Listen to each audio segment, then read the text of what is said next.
اعوذ باللہ من الشیطان الرجیم بسم اللہ الرحمن الرحیم او عجبتم ان جاءکم ذکر من ربکم علی رجل منکم لینذرکم ولتتقوا ولعلکم ترحمون فکذبوه فانجیناہ والذین معه فی الفلک واغرقنا الذین کذبوا بآیاتنا انہم کانوا قوما عمین۔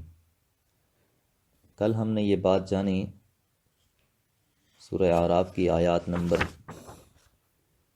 60، 61، 62 میں کہ اللہ تعالیٰ نے قوم نوح کی طرف نوح علیہ السلام کو مبعوث فرمایا، کیونکہ جن گمراہیوں میں وہ مبتلا ہو گئے تھے اب ضروری تھا کہ ان کو سمجھانے والا کوئی شخص بھیجا جاتا تاکہ پھر انہیں اس گمراہیوں سے نکال کر اللہ کی راہ پہ لایا جائے۔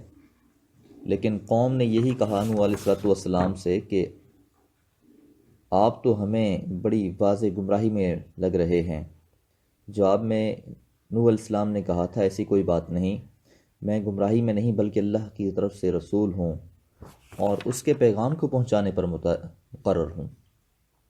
کیا تمہیں اب اگلی آیات میں ترجمہ دیکھیے، او عجبتم ان جاءکم، کیا تعجب ہے تمہیں اس بات پر کہ آیا تمہارے پاس ذکر، نصیحت، من ربکم، تمہارے رب کی طرف سے، اعلی رجل، ایک شخص پر، منکم، جو تم میں سے ہی ہے۔ یعنی قوم کو اعتراض یہ تھا کہ اگر اللہ تعالیٰ نے کسی شخص کو نبی بنا کر بھیجنا تھا، رسول بنا کر بھیجنا تھا، تو ہم ہی سے کیوں اللہ تعالیٰ آسمان سے کسی فرشتے کو نازل کرتے؟ جس طرح کہ ہم نے یہ ایک اور جگہ پہ بھی قرآن مجید میں پڑھا کہ اہل مکہ نے بھی نبی مہربان صلی اللہ علیہ وسلم سے کہا تھا کہ اللہ نے آسمان سے فرشتہ نازل کیوں نہیں کیا؟ تو جواب میں اللہ تعالیٰ نے فرمایا کہ اگر زمین پر فرشتے آباد ہوتے تو ہم آسمان سے فرشتہ ہی نازل کرتے۔ اب کیونکہ زمین پر بسنے والے انسان ہیں اور انسانوں کی رہنمائی کے لیے اللہ تعالیٰ نے انسانوں کو ہی چنا، اور مقصد کیا تھا اس چننے کا؟ لِيُنذِرَكُمْ، تاکہ وہ تم کو ڈرائیں، اس عذاب عظیم سے ڈرائیں جس کا تذکرہ حضرت نوح علیہ السلام نے پچھلی آیت میں بھی کہا کہ انی اخاف علیکم عذاب یوم عظیم، مجھے ڈر ہے تمہارے بارے میں اس دن کے عذاب سے جو بہت سخت اور بڑا عذاب آنے والا ہے۔ تو یہ مقصد تھا، وَلِتَتَّقُوا، اور تاکہ تم بچو، اور جنہوں نے بھی پھر پیغمبر کی بات کو مانا وہ اس چیز سے بچ گئے، وہ ایمان لے آنے والوں میں سے ہو گئے اور اس عذاب علیم سے بچا لیے گئے۔ وَلَعَلَّكُمْ تُرْحَمُونَ، اور تاکہ تم پر رحم کیا جائے کہ جب تم بچو گے، ڈرو گے، اللہ کا خوف کھاؤ گے، گناہوں سے بچو گے، تو نتیجہ یہ نکلے گا کہ اللہ کی رحمت تمہیں ڈھانپ لے گی، اور جس شخص کو اللہ کی رحمت ڈھانپ لے وہ شخص اللہ تعالیٰ کی جنتوں کا مستحق ٹھہرتا ہے اور اللہ کے عذاب سے بچا لیا جاتا ہے۔ لیکن قوم نے کیا رویہ اپنایا؟ اللہ تعالیٰ اگلی آیت میں اس کے بارے طرف اشارہ فرما رہے ہیں، فَكَذَّبُوهُ، پس انہوں نے انکار کر دیا، جھٹلا دیا۔ قوم نے کس کا؟ حضرت نوح کا انکار کر دیا۔ اب کیا ہوا جب انکار کر دیا؟ اور یہ انکار بھی کوئی ایسا نہیں تھا کہ ایک بار کا، بار بار بار بار، دنوں نہیں، ہفتوں نہیں، مہینوں نہیں، سالوں پر محیط نہیں، بلکہ صدیوں کی بات ہے کہ 950 سال تقریباً حضرت نوح علیہ السلام قوم کو سمجھاتے رہے، لیکن اس کے باوجود بھی یہ لوگ ایمان نہیں لائے۔ اور ایک اور جگہ پر اللہ تعالیٰ نے نوح علیہ السلام کی دعا نقل کی ہے جس میں فرمایا ہے کہ حضرت نوح نے کہا، یا اللہ اب تو یہ ان کی حالت ایسی ہو گئی ہے کہ ان میں اگر اب آئندہ آنے والی جو نسلیں ہوں گی وہ بھی کافر پیدا ہوں گی۔ تو اس لیے پھر اللہ تعالیٰ کا ایک فیصلہ ہوا، اور فیصلہ کیا تھا؟ فَأَنْجَيْنَاهُ، بس ہم نے بچا لیا اس کو، کس کو؟ نوح علیہ السلام کو، وَالَّذِينَ مَعَهُ، اور ان لوگوں کو بھی جو ان کے ساتھ تھے، یعنی جو اہل ایمان تھے، ایمان لانے والے تھے، تو اللہ نے ان کو بھی بچا لیا۔ کس طرح؟ فی الفلک، ایک کشتی میں۔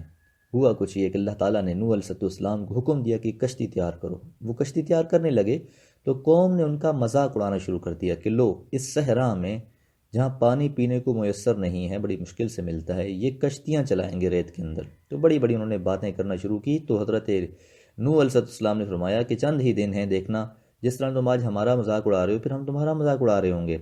لیکن بہرحال ہوا پھر کیا کہ اللہ تعالیٰ کی طرف سے حکم ہوا، پانی تنور سے نکلنا شروع ہوا، اور دیکھتے ہی دیکھتے پانی سے زمین بھرنا شروع ہو گئی۔ اللہ تعالیٰ کے حکم سے نوح علیہ السلام نے اہل ایمان کو اور ہر جانور کے ایک ایک جوڑے کو اس میں بٹھا لیا، اور جو بھی لوگ انکار کرنے والے تھے، کفر کرنے والے تھے، ان کو اس میں جگہ نہیں ملی، یہاں تک کہ حضرت نوح علیہ السلام کا اپنا بیٹا بھی وہ ایمان نہ لایا۔ تو اللہ تعالیٰ سے جب انہوں نے یہ بات کہی کہ اے اللہ، تیرا یہ وعدہ تھا کہ میں تیرے اہل والوں کو بچا لوں گا، یہ تو میرا بیٹا ہے، تو جواب میں اللہ نے کہا نہیں، وہ تیرے اہل میں سے نہیں ہے، تیرے اہل میں سے وہ لوگ ہوں گے جو تجھ پر ایمان لانے والے ہوں گے۔ وَأَغْرَقْنَا، اور ہم نے غرق کر دیا، الَّذِينَ كَذَّبُوا بِآيَاتِنَا، جن لوگوں نے ہماری آیات کا انکار کیا۔ تو بہرحال جو انسان بھی انکار کرے گا، اور بات یاد رکھنی چاہیے ہمیں کہ یہ تعلق صرف اس پچھلی قوم کے ساتھ نہیں تھا کہ اگر انہوں نے انکار کر دیا تھا تو بس ٹھیک ہے، بلکہ ہمیشہ ہی ایسا ہوتا رہا ہے کہ جب بھی پیغمبر کی باتوں کا انکار کیا گیا ہے تو نتیجہ یہی نکلا ہے کہ اللہ کے عذاب نے آ پکڑا ہے۔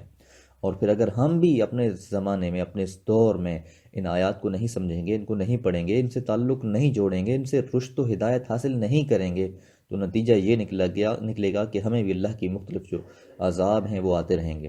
انہم کانوا قوما امین، اور یقیناً انہم، یقیناً وہ، کانو تھے، قوما ایسی قوم، امین جو اندھے ہو چکے تھے، اب انہیں کوئی ہدایت نظر نہیں آ رہی تھی۔ اور تو یاد رکھیے، ایک ہدایت ہوتی ہے، ایک انسان کی نگاہ کے اندر اللہ نے ایک نور رکھا ہے، روشنی رکھی ہے جس سے ہم ظاہری چیزیں دیکھتی ہیں، اور ایک انسان دل کا اندھا ہوتا ہے جس کو حق اور غیر حق کا پتہ نہیں چلتا، جسے حق اور باطل میں تمیز کرنا نہیں آتی۔ اور جس انسان کے اندر سے یہ بصارت اٹھا لی جائے، جس انسان کے اندر سے یہ نور چھین لیا جائے، وہ انسان زیادہ بدقسمت ہوتا ہے۔ اللہ تعالیٰ سے دعا ہے کہ اللہ تعالیٰ ہمیں نور ہدایت سے اپنی زندگیوں کو منور کرنے کی توفیق عطا فرمائے۔ وما علیہ الا البلاغ۔